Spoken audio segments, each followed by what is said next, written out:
Mister Sonam Wangchuck लगातार 18वें दिन भी अपनी भूख हड़ताल में बैठे हुए हैं। तस्वीरों में आप उन्हें मुख्यतः देख सकते हैं। वो अभी किसी से भी बातचीत करने के हालात में नहीं है, लेकिन उन्हें देखने, उन्हें सुनने और इस आंदोलन में शामिल होने के लिए तमाम छात्र यहाँ पर इस वक्त भी आपको कैमरे के सामने दिखाई दे रहे होंगे। हम मुख्यतः एक एक करके बातचीत करने का भी प्रयास करेंगे जो छात्र यहाँ पर इस आंदोलन में आए हैं। क्या नाम है आपका? तौशा बजस्सी। कैसे देख रहे हैं 18वें दिन भूख हड़ताल को? बहुत अच्छी देख रहे हैं, सब आ रहे हैं। और सबसे पहले तो सोनम वांगचुक सर के लिए कि वो हमारे इंस्पिरेशन है।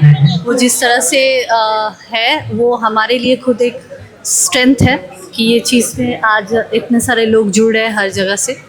और ये बहुत इम्पॉर्टेंट एक टॉपिक है जिसके बारे में हम लोग सब इकट्ठा हुए और इस पर तो बोलनी ही चाहिए। अभी सोशल मीडिया पर एक मुझे लग रहा है तूफान सा आ गया है, जहाँ पर सोनम वांगचुक के हर बीतते बिगड़ते दिन के साथ उनके हालात दिखाई दे जा रहे हैं। उन तस्वीरों और वीडियो को देखकर कैसा लग रहा है? नहीं, पर सर ने कहा कि उनके स्ट्रेंथ हम लोग हैं और वो अपने एम पे डटे हुए हैं। और हम सबको ये रिक्वेस्ट किए हैं कि प्रेशर उन पे नहीं सरकार पे बनाए, क्योंकि वो अपने तरफ से अब हम लोग उनका स्ट्रेंथ नहीं तोड़ सकते। तो वो अपने कंडीशन पे नहीं हिल रहे हैं और हम लोग भी नहीं हिल रहे हैं। कहाँ से आई हैं आप? हाँ, मैं कोलकाता से आई हूँ। क्या आप 20 तारीख को उस आंदोलन में शामिल? डेफिनेटली।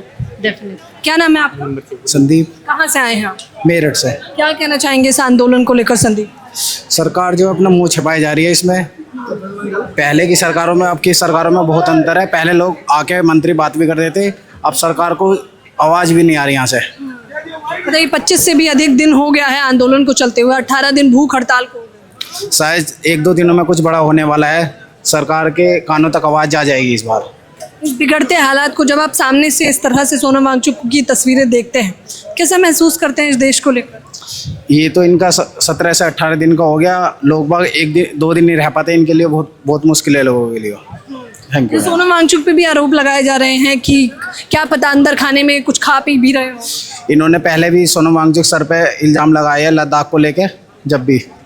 Thank you sir. कोई नहीं, बात नहीं। क्या नाम है आपका? सोनू नाम है। क्या कहना चाहेंगे सोनू? मैं यही कहना चाहूँगा, ये सरकार बिल्कुल डरपोक है और डरी हुई है। और पहली सरकारों में क्या था कि गलती हुई एक्सेप्ट करना है। ये अपनी गलती को मान ही नहीं रही कि उनके एग्ज़ाम लीक हुए हैं। एक होता है गलती को एक्सेप्ट करना, वो अपनी गलती एक्सेप्ट नहीं कर रहा। एक प्रकार से ये तानाशाही है कि जो एग्ज़ाम लीक हुई उसको मानना अब और अपने पद से इस्तीफा ना देना, ये दर्शाता कि ये किस प्रकार की तानाशाही है। सरकार क्या इंतजार कर रही है, क्योंकि सोनम वांगचुक के हालात बहुत गंभीर हैं? सरकार से क्या ही उम्मीद लगाए। सरकार तो यही चाह रही है कि एक और ही लोग कम हो जाएगा, लेकिन हमारे लिए हमारे देश की धरोहर है, हमारे साइंटिस्ट हैं, उन्होंने शिक्षा के क्षेत्र में लद्दाख जैसे स्टेट के लिए काफ़ी कुछ किया। और हमारे ये देश की धरोहर, आज इनके ऐसे हालत देख के सरकार पे सिर्फ हम क्या है आंदोलन ही कर सकते हैं। उनको वो हमारी आवाज़ उन तक पहुँचे। हम यही चाहते हैं कि एटलीस्ट जो धर्मेंद्र प्रधान को इस्तीफा देना बहुत ज़रूरी है। सरकार नहीं सुन रही है या फिर यूँ कहें कि अनसुना कर रही है आपकी बातों को, उसकी क्या वजह देखते हैं? ये सरकार जानबूझ के अनसुना कर रही है, जिससे कि वो सुनना नहीं चाहते, कि वो प्रॉब्लम को मान ही नहीं रहे, वो समझ ही नहीं रहे कि ये पेपर लीक हुआ है, कई बच्चों की जान गई हुई है और कई भविष्य खतरे में है आने वाले। अब अगर मान लो जो पेपर लीक हुए, जो ऐसे पास हुए, तो उनको एग्ज़ाम अगर मान लो कोई ऑपरेशन आ गया या मान लो ऐसा कुछ आ गया, तो पता नहीं वो कौन सा कैसे ट्रीटमेंट कर दें। जब वो एग्ज़ाम लीक जब पढ़ के जाएंगे तो वो बात अलग है, लेकिन जब वो ऐसे ही पहुंच जाएंगे, ऐसे ही करप्ट रहा, तो इस देश का युवा और इस देश का पूरा भविष्य ये बीजेपी सरकार ने पूरा खतरे में डाल दिया। और आने वाली जनरेशन से मैं यही कहूँगा और सारे नौजवान भाई बहनों से यही कहूँगा, इस प्रोटेस्ट में आए और ये किसी एक की जमाना, ये किसी एक का आंदोलन, ये हमारा भविष्य का सवाल है। बताइए, आरोप लगाए जा रहे हैं कि पैसे लेके भी छात्र यहाँ पर आ रहे हैं। पैसे लेके, ये तो सरकार का पहले से भी आरोप लगाया जा रहा है और ये हमेशा ही जब काम नहीं बनता है तो किसी ना किसी प्रकार से आप आरोप लगाएं सामने वाले को।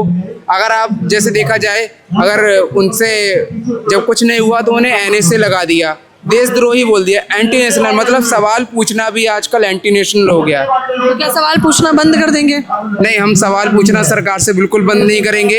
ये हमारा संविधान हमें अधिकार दिया है सरकार से सवाल करना, राइट टू फ्रीडम हमें दिए गए हैं, राइट टू स्पीच का, ये हमारे अधिकार हमसे सरकार ये छीनना चाहती है। बताइए, क्या नाम है आपका? कहाँ से आई हैं आप? दिल्ली से। कल तक पीएम मोदी खुद सोनम वांगचुक की तारीफ करते थे, आज 17-18 दिन भूख हड़ताल के हो गए, कुछ नहीं बोल रहे। बिकॉज उनको सूट नहीं कर रहा है ना, ये नैरेटिव उनको सूट नहीं कर रहा है। They are playing with fire, that is why they are very much arrogant. They know they will not lose, vote खरीद के जीत जाएंगे, जीतते जा रहा है हर एक स्टेट को, दैट इज व्हाई। सब कह रहे हैं कि सोनम वांगचुक को भूख हड़ताल खत्म करनी चाहिए। सोनम वांगचुक को भूख हड़ताल खत्म कर देनी चाहिए। क्यों ख़त्म करनी चाहिए? अभी तो सरकार ने जरा सा भी उनके कान पे जूत तक रेंग नहीं रही है।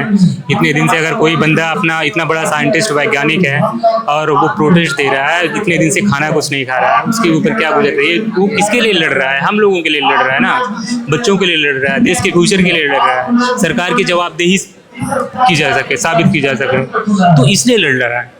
तो इस आंदोलन को तो एंटी नेशनल करार कहा जा रहा है। मैम, उनका यही बीजेपी या जो कोई भी गवर्नमेंट है, कोई भी प्रोटेस्ट होता है तो उनका यही है, उनको किसी तरीके से डिमोरलाइज करना है, कुछ भी करके, या तो एंटी नेशनल बोलेंगे या कोई बोलेंगे टुकड़े टुकड़े गैंग या कुछ भी है, एनीथिंग, मतलब कुछ भी आरोप लगाना है उनको किसी भी तरीके से कि प्रोटेस्ट को किसी भी तरीके से धूमिल किया जा सके। तो ये है मैम। छात्र क्या कहना चाहेंगे देश की सरकार से? छात्र तो पूरी तरीके से हताश हो चुके हैं सरकार से।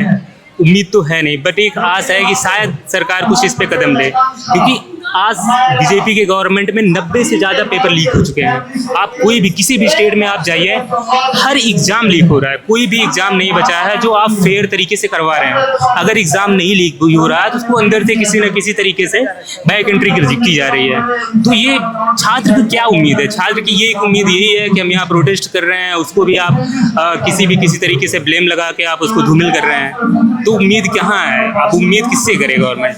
आप इतने दिन से अगर कोई 17 से 18 दिन से कोई प्रोटेस्ट कर रहा है, हंगर स्ट्राइक कर रहा है, सरकार के कान पे जू तक नहीं रेंग रही है। कोई बंदा इतना बड़ा साइंटिस्ट है, देश के लिए इतने बड़े बड़े रिसर्च किया, उसको इंडियन आर्मी फॉलो करती है, रहमत मैग्सेसे अवार्ड से सम्मानित हैं, उसके लिए भी जरा सा भी आके आप एक डेलीगेट तो भेजिए, आप डेलीगेशन तो भेजिए, एटलीस्ट बात तो करें। क्या बात है, क्या मतलब है हंगर स्ट्राइक, क्या डिमांड है? आप डिमांड तो आप जानने का प्रयास करो, आप आओ तो।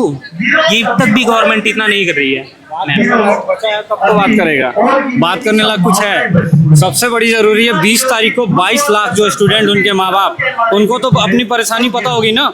अगर उनमें से 1 लाख भी बच्चे के माँ बाप साथ खड़े हो गए तो ये गवर्नमेंट कितनी देर रुकेगी? और वो बंदा को अगर शर्म होता, धर्मेंद्र प्रधान जो भी है उसको शर्म होती, तो ये जो अभिजीत दिपके है, एक सीधा साधा इंसान यहाँ बैठा हुआ है आज 15-20 दिन से, 17 दिन से, 18 दिन से, जितने दिन से बैठा हो, उसकी पार्टी का नाम छोड़ो, यहाँ बैठा है, उस 22 लाख छात्र के लिए बैठा है ना, उसमें से 1 लाख छात्र के माँ बाप अगर खड़े हो जाए और 20 तारीख को साथ चले, कैसे सरकार नहीं मानेगी? और धर्मेंद्र प्रधान के अंदर आंख में शर्म होती, उसे एहसास होता कि 22 लाख बच्चों के जो बच्चे हैं, छोटे क्या बच्चे हैं, जो नीट के बच्चे हैं, एग्जाम देने, एक तो एग्जाम सेंटर जो जैसे होता है, एक बच्चे को एग्जाम देने जाना है तो सेंटर 10 बजे होना चाहिए, 4 बजे सेंटर होता है, वहां से बच्चे कैसे घर जाएंगे ये पता नहीं होता है। एक साल, अगर सिर्फ 1 साल की बात करूं, वैसे नीट में तो 3-3, 4-4 साल बच्चों को लग जा रहे हैं। 1 साल एक मंथ का खर्चा एक माँ बाप का 5,000 रुपये हुआ तो 60,000 रुपये खर्च हुए। 22 लाख लोगों को केस कर देना चाहिए गवर्नमेंट और पूरे के पूरे पैसे वापस लेने चाहिए, सारे पैसे वापस करे तभी गलती का एहसास होगा। जनता की भी कहीं नहीं गलती है। जनता, हम LIC करते हैं, 10 रुपए का लगाते हैं, 100 रुपए के लिए लड़ते हैं ना कि मेरा पैसा है, तो एक माँ बाप, रिक्शा वाला, गरीब अमीर जो भी है, वो ऑन एन एवरेज 5,000 रुपये अपने बच्चों पर लगाया है, तो 12 महीने में 60,000 खर्च किया ना एक एग्जाम के लिए, और एग्जाम कैंसिल हो जाता है, उसके बाद वो 60,000 रुपये उसके डूब गए ना। वो 60,000 जो डूबे हैं, अगर वो 22 लाख बच्चे केस करके वापस पैसे लेने चाहिए, गवर्नमेंट को देनी चाहिए, तभी इनको फर्क पड़ेगा कि इस तरह की गलतियों से बचेंगे। क्योंकि उनको एहसास नहीं है कि एक किसान ही, एक नीट में जो बच्चे तैयारी कर रहे हैं, उनके माँ बाप का कितना प्रेशर होता है, लोगों का प्रेशर होता है, रिश्तेदार पूछ रहे होते हैं क्या हुआ नहीं हुआ, उस बच्चे पे कितना प्रेशर है। अगर आत्महत्या 5 बच्चा भी कर लिया, धर्मेंद्र प्रधान आपकी कोई गलती नहीं, आप आके यहाँ खड़े हो जाते और इस्तीफा छोड़ दो, आप खड़े होके कहते मैं साथ खड़ा हूँ लड़ने के लिए। वो निर्लज इंसान जो इस्तीफा तो दूर की बात है, खड़ा नहीं हो पा रहा है, उसके लिए कोई और मत खड़ा हो।